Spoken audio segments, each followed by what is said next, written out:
Okay, cool. He was a finalist in this year's Funniest Person contest. You're going to love him. Give a warm welcome to Jeff Gobeil, everyone.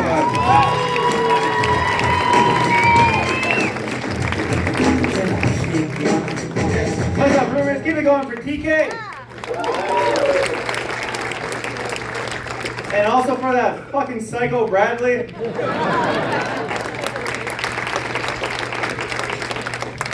I'm native too, I'm just stealthy about it. Say some stereotypes for the rest of us, man. I had to throw out all my jokes, I'm just riffing tonight. Yeah, I'm actually mad when I go into a Shoppers and I'm not followed. That's how I test my native. I'll put a video on it. If I'm not following, I'm like, fuck, man. What am I, outgrowing it? Like, people look at me immediately and they'll be like, that guy's at least a halfer. He's too light-skinned. His last name's Gobeil. He's not native. That guy can grow a beard. He's totally not native. It's not stringy at all. No, I gotta tell people all the time, guys, I am from Manitoba and I am native.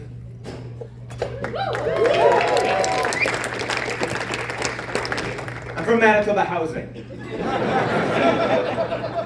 Anyone else from Manitoba Housing? Any Manitoba Housing success stories? Hey, one over here, right on. And the rest of you who don't know what a Manitoba Housing success story is, it just means that you looked older than 22. Notice how the people from there are laughing. The rest of you, y'all laughed at Bradley. Christ, you can laugh at that. I'm stunned by Bradley set, my word. You know what's cool about being a Manitoba Housing success story? When you hit 40, Walt Canoe will hug you. It's just like, my young Meech, you made it. No, I'm a child of divorce. And my father, he was from South Junction, Manitoba, and my mother was from up north. So between South Junction, between Poplar River, I gotta tell people I am from Winnipeg. Unless I'm talking to my aunties, who are still on the reserve, then I'm from the hood. Oh yeah, my aunties will be like, the hood in Winnipeg with the fentanyl? What hood are you from, Jeff? South Osborne. I'm like, that sounds scary. What's South Osborne like?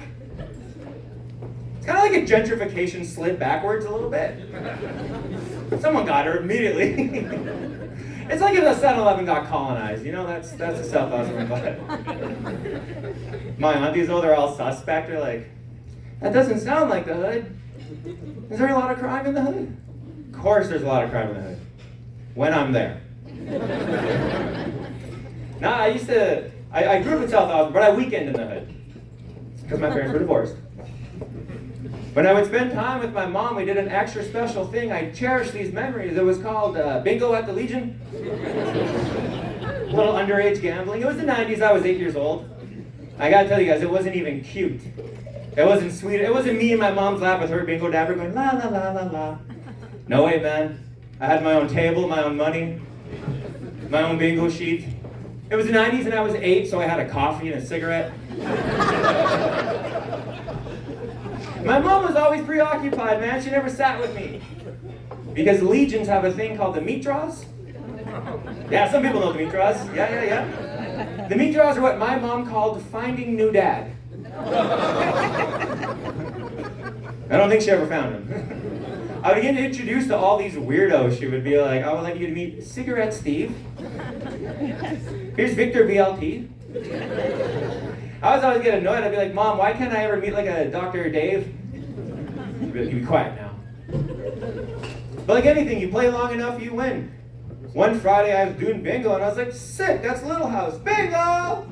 And I ran to the stage and the host was like, we have 120 cash to an 8-year-old. It's the 90s, and he gave me that cash. 120, and I gave it to my mom, like a dumbass. My mom took that 120 cash and she gave me 5 of it. I like to think she was preparing me for treaty days. Whoever's laughing over here, you're my target audience. You know what treaty days are? Treaty days is a magical time of year or the government of Canada will give every Native person with a status card $5. And just like my mom, they keep the rest of the money. Excuse me 1 second. There we go. Oh yeah. I also just got divorced. I'm so happy my wife decided not to come tonight. She's like, what the hell did he just say? I just got married 2 months ago. That's what I was trying to say. Yeah,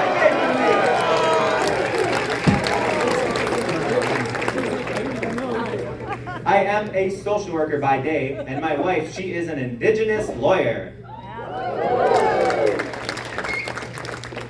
Who specializes in divorce? That's why I said divorce. If my wife asks any of you, you tell her nothing. No, she specializes in divorce, man. My friends were giving me a hard time. They were like, why the hell would you ever marry a divorce lawyer, Jeff? Are you crazy? And I had to tell them I was trying to get her into criminal law, but that might actually be worse for me. Even as a social worker, like I want to get into marriage counseling. One person, yeah. That way me and my wife can be in cahoots.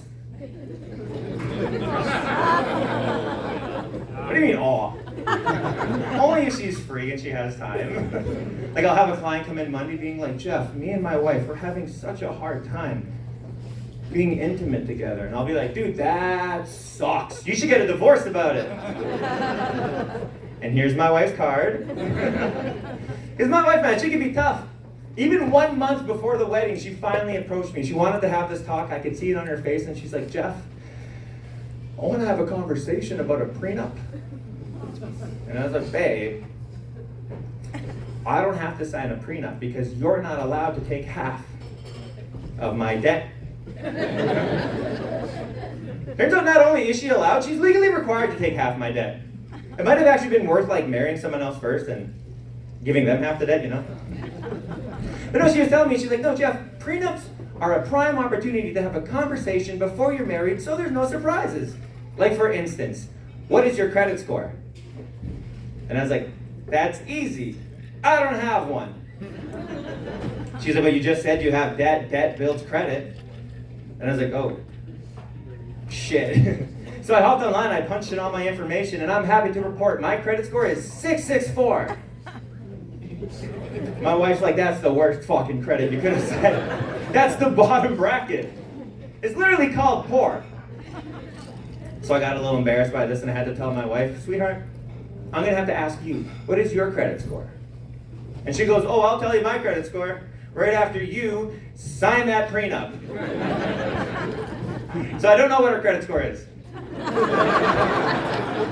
It's probably 665. And that's been enough for me. Let's get your host back up here.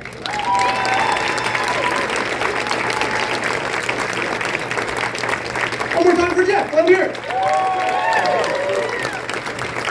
I'm pretty sure he is native. I'm pretty sure.